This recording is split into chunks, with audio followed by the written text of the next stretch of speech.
Okay, so I got another question from somebody. How you strap audio pipe amps or any amp that's strappable, but it don't have the extra RCA over here and the master and slave switch. Okay, so the main thing is it don't matter which amp you make master or slave, but you're going to have a master amp and you're going to have a slave amp. Okay, you're going to hook all your wires up just like you would if you was just hooking two amps up. You got your ground, remote, hot, ground, remote, and hot. Then you're going to take in the ground side of your speaker terminal on both amps. You're going to run from this ground speaker terminal to this ground speaker terminal, and all you're going to do is run a jumper from each one. You're going to run it from this ground to that ground.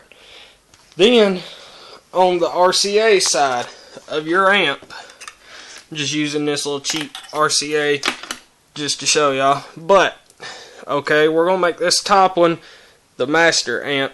All you would do is you would hook up your RCAs coming from your head unit to the top to your master amp, just normal. Then I don't know if y'all can see it, but the ones beside it says bridge in. The top one's bridge in and the bottom one is bridge out. So bridge in and bridge out. So you're going to take your single RCA, you're going to put bridge in on your master amp, and then you're going to go to your slave amp and you're going to do bridge out. So that would be the bottom one. So that's the only RCAs that gets hooked to your slave amp. On the settings on the slave amp, you can just turn all those down because that don't really matter, because they're not going to work anyways. All your settings will be done from your master amp. So just make sure all these are turned down, even though they're not going to work even if they are turned up. Okay, then the other thing that you're going to do, the positive terminal on both amps is going to be, and it don't matter which way you do it, one positive terminal on this amp is going to go to the ground on your sub. Then the positive terminal on this amp is going to go to the positive of your sub. So pretty much the only thing different, from just hooking up two amps is you're going to run a single RCA from your master amp.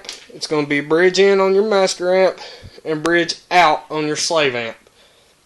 Then you're going to do the ground from one amp to the ground on the other amp, jumper for your speaker terminals, and then the hot on one amp to the hot on the speaker, and the hot on the other amp to the ground of the speaker.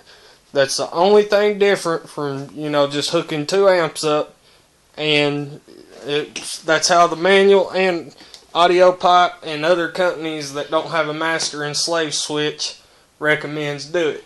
So hope it helped y'all out, but these amps are actually pretty good for the money. So peace out, y'all.